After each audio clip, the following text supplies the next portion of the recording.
Hey guys, welcome back to the channel. I got something really neat to take a look at today. This is a retro handheld gaming console emulator. That's a mouthful, I know, but that's what it does.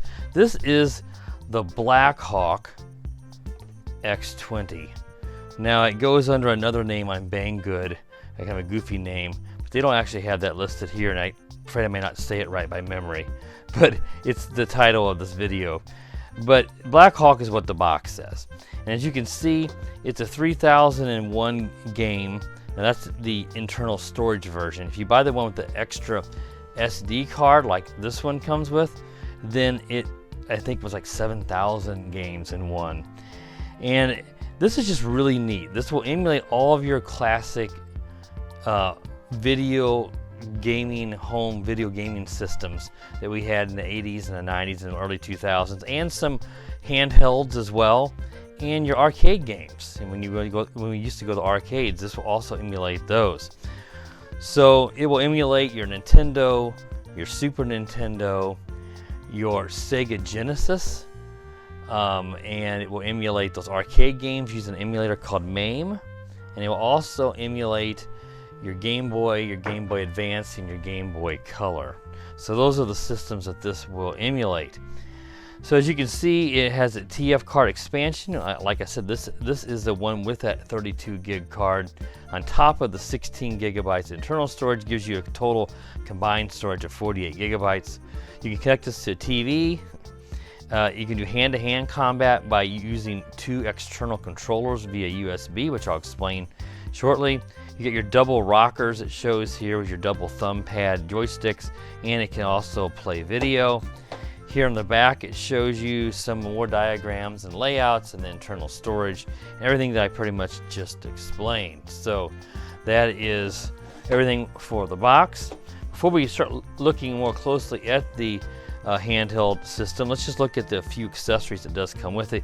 You get a USB-C charging cable, which I'll show you in a moment where that plugs in to charge up the handheld system. You get a video output, so you got its RCA plugs here. You got your red and your white for your left and right audio, and your yellow here is your video.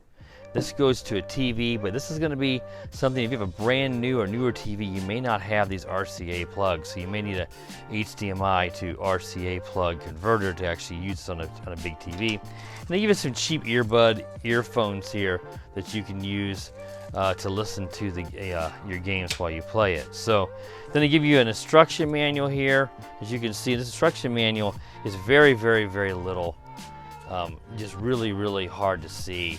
So it's going to be hard to actually read this, which is another reason why it's important to make this video.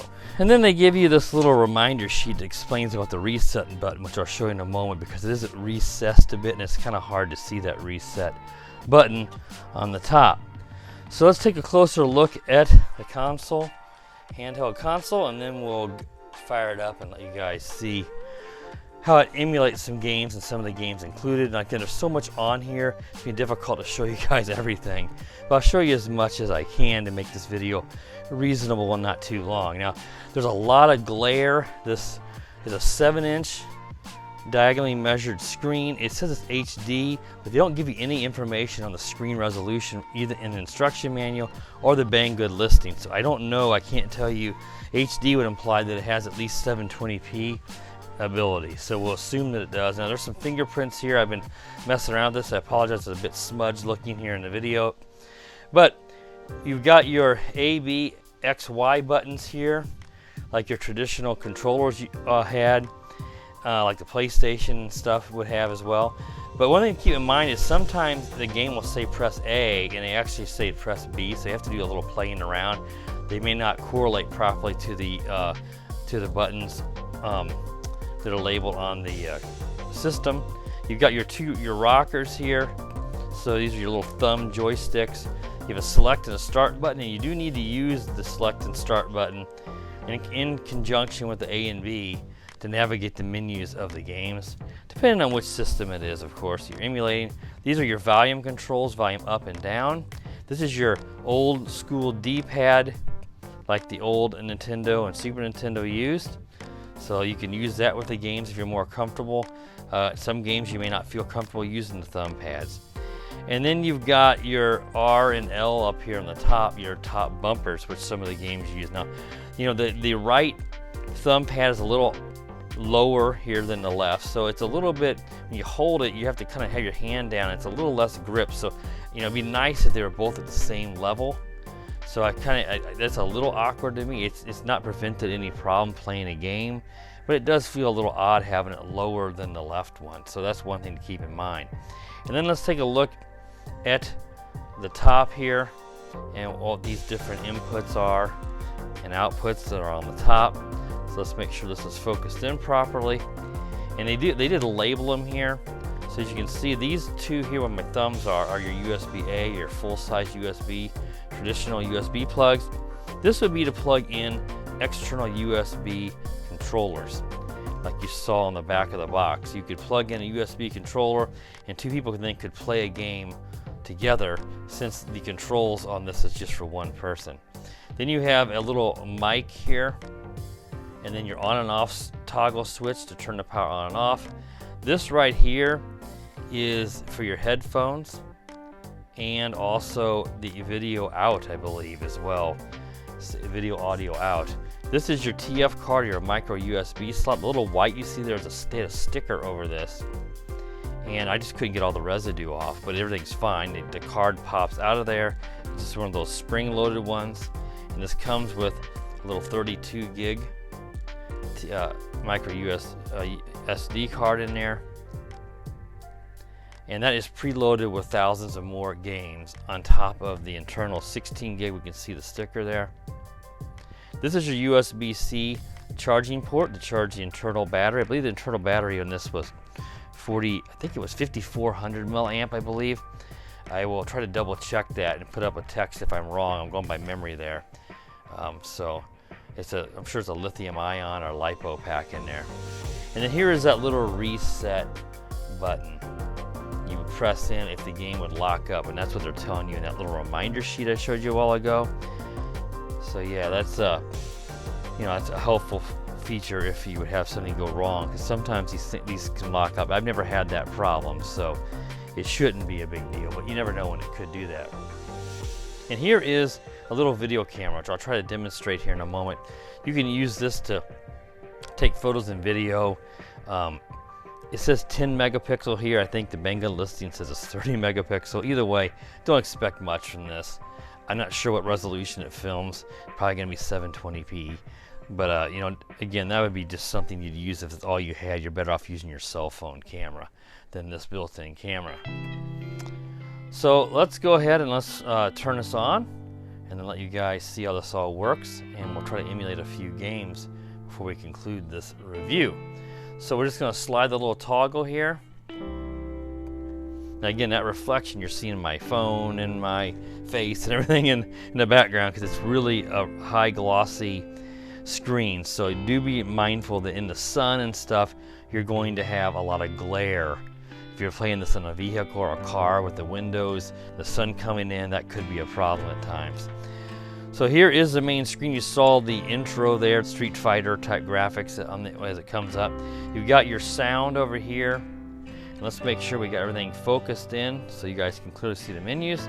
Over here, your sound. Here's your battery power. You can see I have a full battery. And along the bottom here, we have movie, music, ebook, tools, setting, and then your emulators, which I'll discuss in a moment. So let's go down. You can hear the menu sounds. I'm not going to look at the movie or music. It just allows you to access the movie and music player. But we'll click on one just to see real quick. This is music, and then it lets you navigate to a folder to play a music file. Movie's going to be the same thing. Ebook will let you navigate to probably a PDF or something along that, to whatever ebook format is. Your tools and your setting. If you go to setting, you're going to see here you've got your output. And that's LCD right now for the built-in screen. You can go up to a level 16 brightness, so you can navigate to that, go down, navigate to it too. You can set level 1 would be the lowest. So the lower level you set the brightness, the less bright it is, but that's going to give you longer battery life, because the brighter the screen is, which I got it all the way up for this review, the shorter the battery life. Now, I've not played this long enough to actually drain it, so I can't tell you the battery life, but I can tell you that I played for a while and I've not even lost any battery off the meter, so it seems to have pretty good battery life. You got a contrast in your saturation if you want to adjust that for the screen. And then again, you got your music player, like that shows you I guess the background image or something for it. Your photo, like the 5-second sequence, I guess that's some photo scrolling mode or something like that. Your movie settings, your folder navigator, and some of your system settings there. So B takes you back out. Now we can go to the tools, and it's a bit similar. The tools, it has some photo in your camera, your file manager, and then allows you to record. So if you go to, I believe that's an audio recorder for the mic. If I go to the camera, we'll actually be able to see here. In a moment, it takes a moment to load it up. You can see there's some lines showing up there. But this actually lets you, here's my hand, and you can see that's not very good quality. So don't expect much from this video camera. So B will exit you back out. So don't use that unless that's all you got. And let's look at the emulators. So the first one on the far top left is MAME, and that one allows you to emulate your arcade games. That will be a lot of the games that you only could play back in the day at the arcade. Some of those games were available on your home game consoles. I'm having trouble saying that today. Your home game consoles did have some of the same games, but there's many games that were exclusive to the arcade. So it lets you emulate those. We'll just go through all these, and then we'll go through and play some games from a couple of these. So you got MAME, your FC is your Famicom. That was your regular NES, the very original Nintendo. Let's try to we got a bit of glare here from the light, so I'm going to try to move this back. We don't want to get too much glare on the screen. That's your NES. This is your GBA, is your Game Boy Advance.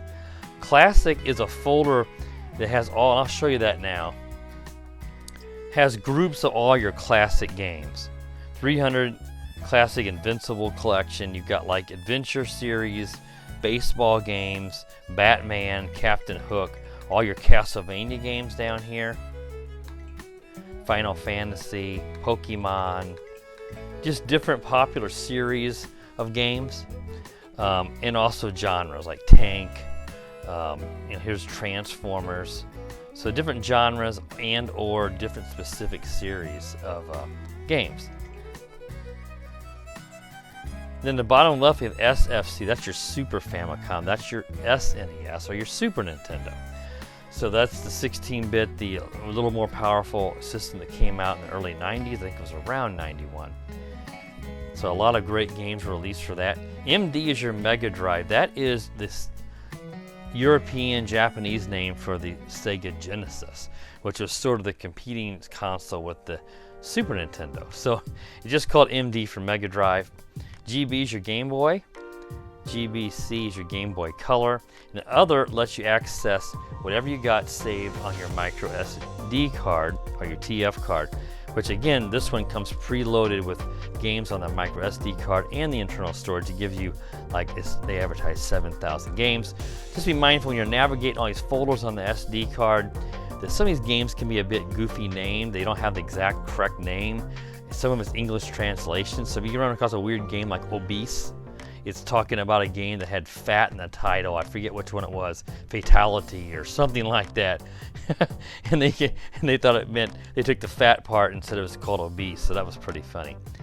So let's go look at MAME here. Now some of these games, like I said, the A and B can get swapped, but you'll use A for your main navigation. And you can go through here and play a game that was from the arcade, or the Neo Geo is, a lot of the SNK games were on the arcade, like the Punisher. There's just a whole bunch of games in here. I'm just going to navigate through, look for something that might be cool to play. Again, some of these are going to be named a little bit goofy, so they might be a game you know, but they don't have it named right, like this one, Obesity. Let's see what Obesity is. Fatal Fury, right? It says Fat Fury. So somebody named it Obesity. That's what I was getting at when I said obese. So it comes with the Neo Geo, the SNK. And then you have to navigate with A, B, or start. So there's a Fatal Fury, insert coin, because this is an arcade game. This is not a home console game. So let's press start. It says press A button. It may be B. Sometimes the A and B gets a bit swapped in a lot of these games. Now here, let's see. A worked.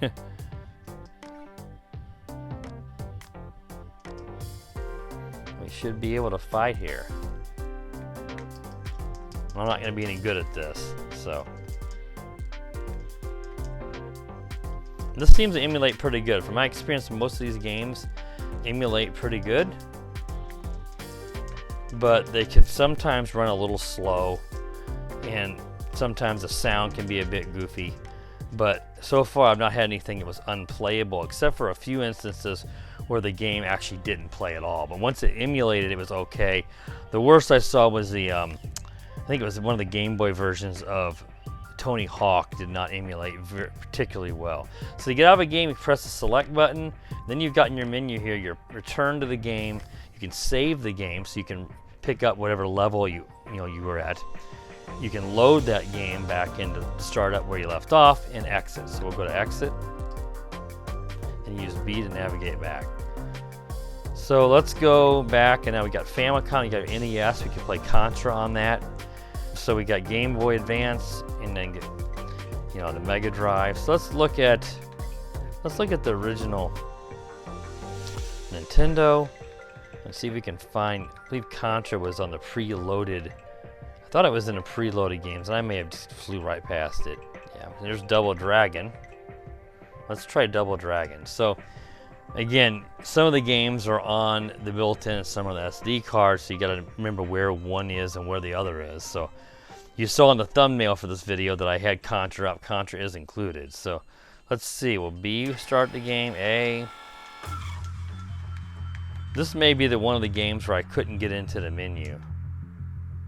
So let's try that one right there. I couldn't get it to load. Let's try Double Dragon 2. Because typically you're going to press start or the A or B button. Now this is all, as you can see, in Japanese. But there we go. We're playing Double Dragon 2. I remember playing this. I think I was doing the wrong buttons there. Not me very good at it because I haven't played this in 30 years. Alright guys, so that's Double Dragon 2. Again, Double Dragon 1 I have trouble getting to load, but you could try to find an English version of that ROM online, and you should be able to probably get that one to work. That's a pretty basic game. And let's look at, like, instead of Super Nintendo, let's look at the Sega Genesis. Let's see what we find here. We got some Alien. It says Metroid. I'm not sure what's up with that. Metroid's a Nintendo game. So I don't think, see, it says Sega. Let's see what this is. I can't imagine this is Metroid because that was a Nintendo game. Nintendo's not going to license that to Sega. But maybe there's something I'm unaware of.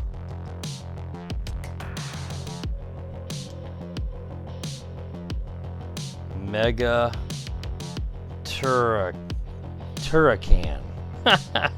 I've never heard of that one. Again, there's so many games on here, guys. That's 1994. So just a ton of Mega Drive games. As you can see, they all. Let's see if we can go back and do that. Let's do Alien.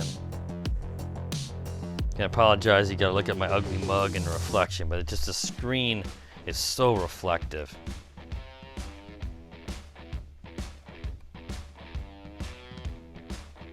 See the Alien hatching out here. Alien 3, that says.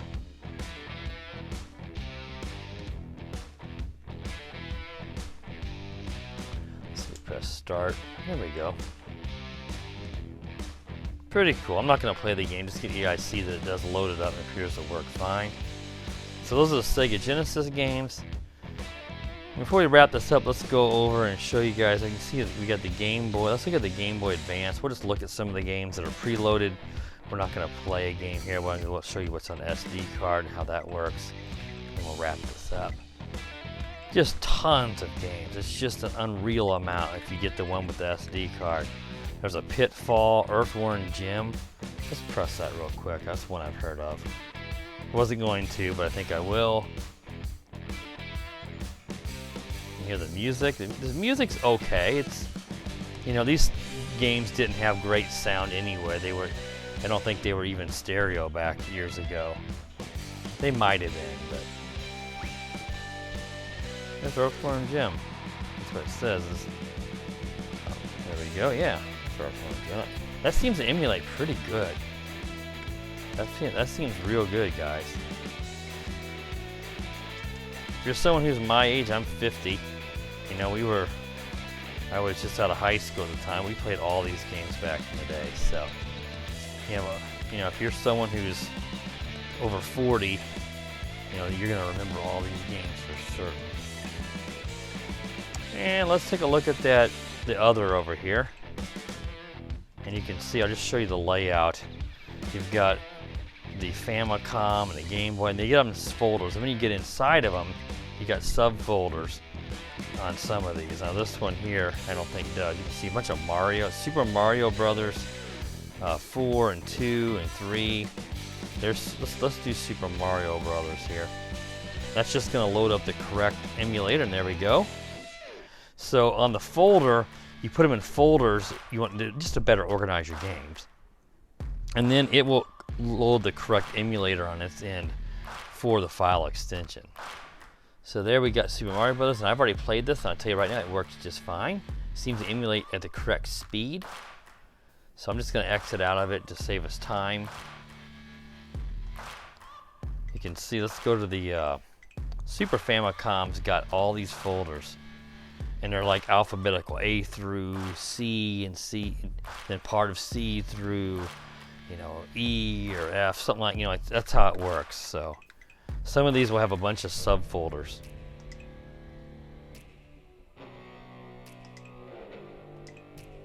So you got all the emulators on here have their own folders. If you buy the preloaded SD card, if you buy the slightly cheaper version without the SD card, just get yourself your own micro SD card and then load that up with games. You got to go to ROM sites on the internet, find these games. Some of them are no longer, you know, under the rights of who makes them, and they're free. Some aren't. It's sort of a gray area. So you're kind of iffy downloading that. At least if you buy this preloaded, like, hey, you didn't download it, you bought it that way, so it's sort of out of your hands at that point. Just keep that in mind. But I would recommend spending a little bit more money. This was around $70, I believe. I don't remember if that was with or without the SD card, but it's in that price range. I'll include a purchase link to this down in the video description, so be sure to check down there. If I have any coupons I would happen to have, I'll include that. This will come from Banggood. Didn't take too long for me to get it, somewhere in the 3-week period probably, but you don't have to worry about sales tax, and the shipping shouldn't be too much. Sometimes it's free, sometimes it's $3-5, somewhere like that, to ship this guy all the way here, because this did come from China. So I think we covered all the emulators. You know, it has this really big screen. I think the brightness is decent. Just be mindful there's a lot of glare in the screen, and as you guys saw, just the whole body of the design, it has a lot of glare. But otherwise, it seems to emulate stuff really well and at a pretty decent speed. Just be mindful, some games will emulate a little sluggish. The sound can be a little bit goofy, but I only really noticed that in the Tony Hawk Game Boy. I think it was a Game Boy Advance game from around 2001, I think it was, somewhere around there. Otherwise, this thing seems to work really well. But you know, there'll be an occasional game that just won't load, and that just comes down to compatibility issues with the various emulators this is running on. This is probably a flavor of Linux or something that they're running on here. Again, I don't know the screen resolution because they don't give me that information anywhere. In terms of the processor RAM, they don't give you that either. It's going to be a little ARM type, you know, processor in there, some off-brand CPU. So, all right, guys, this was a fun review, something a little different, but I'll be doing these from time to time on my channel. If you're new to the channel though and you like this stuff, RRC stuff, then please consider subscribing. While you're at it, click the bell that notifies you every time I upload. You'll get a notification. And as always, guys, have a wonderful day.